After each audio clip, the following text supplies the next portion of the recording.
Coach. There we go.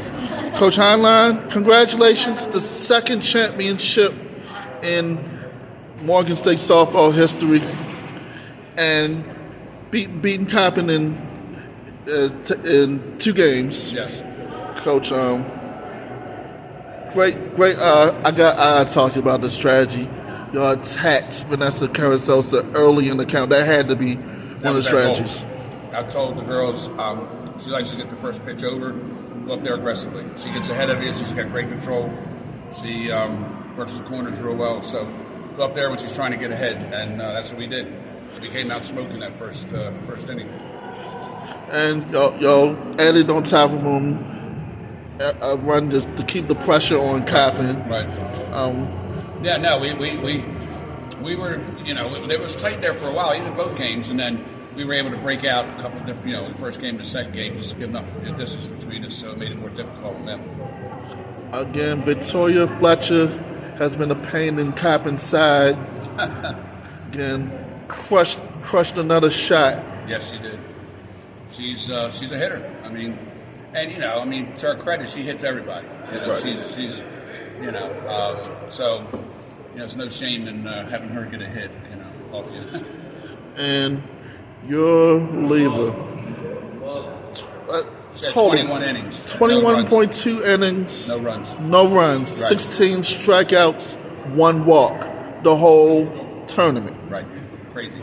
She played a role in 4 of our 5 wins. One win we didn't bring her in, but of our 4 of our 5 wins, she was a principal contributor in those games. And Coach, you gotta admit that was a master stroke bringing her in to start the second game. I know. I think it was the only prudent thing to do. So don't give me too much credit, but it was. I think it made sense. I guess maybe the other side didn't think she was going to be back there, but she knows how to pitch, and I think that was the most important part. Coach, and it was a bit of a duel. Quintero tried to keep it down, keep it close. She did a nice job, and then it was close. It was anybody's game until that inning. We got the 4 runs, the grand slam. Gianna. Everybody seemed to look out for Victoria or Melissa, but Gianna got some pop too. She does have pop. She hit a home run in an earlier game in the tournament, and I told her when she got up, I said, "Listen, this base is loaded." I said, I think it was just 1 out at the time, whatever it was. But anyway, I said, "Listen, we need a run here." I said, "You can't take strike 1, so you got to go there swinging."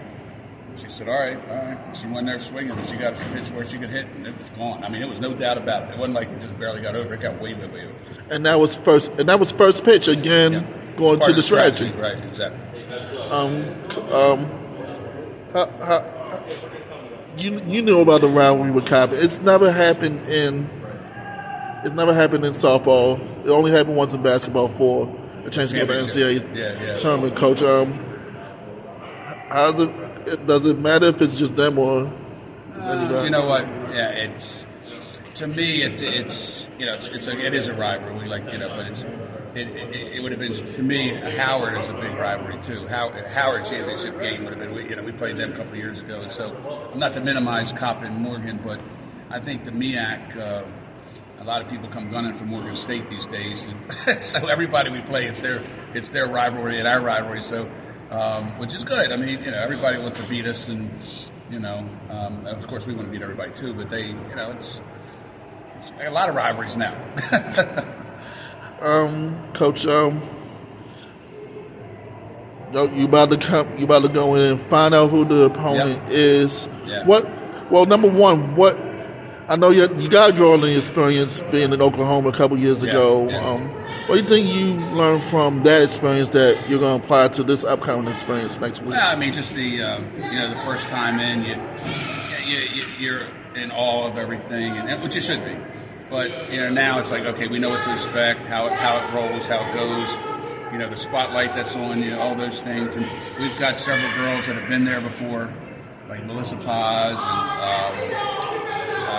and Mia Yule and Emily Robo. They were with us before the last time we did this, and one of my assistant coaches, Michael, she was there as a player. So they can guide the other ones. Say, hey, this is cool. This is what we're doing, and I think that's a good plus. And big defensive player of the tournament, MEAC. They've hit balls to her. She had to catch it at the gate, catch it at the warning track. She did, yeah. She had to jump and do some work. She made a lot of good plays. I mean, Emily pitches to the whole ballpark. So, we moved Mia Yule to center field at the beginning of the year, actually in the fall, because we knew what she could do. She came here as an infielder, but we said, you know what, our center fielder graduated, and so let Mia, help us out here. And she's been out there all year, and she got continually better, and she was in her element Sunday or Saturday. What day was it? Saturday. Today's Sunday. She was in her element. I can look. It's been a long losers bracket a challenge, so I'm mixing my days up here. But now Mia Yule's done very well. Coach, regardless of who the opponent is, what thing needs to be done to really make history and not just scare these big dogs, but knock somebody off? Well, that's the idea. We played Baylor a 3-game set earlier in the year and had an opportunity to play well against them. And so, if we do what we can do, stay in the ball game, and just like we did in the MEAC tournament, stay in the ball game until something goes your way and keep plugging. If we do that there, we've got a good chance of beating somebody. All right, Coach. I'm going to talk to you in a little bit when we see who the opponent is. Yes, sir. Thank you, Coach. Thank you.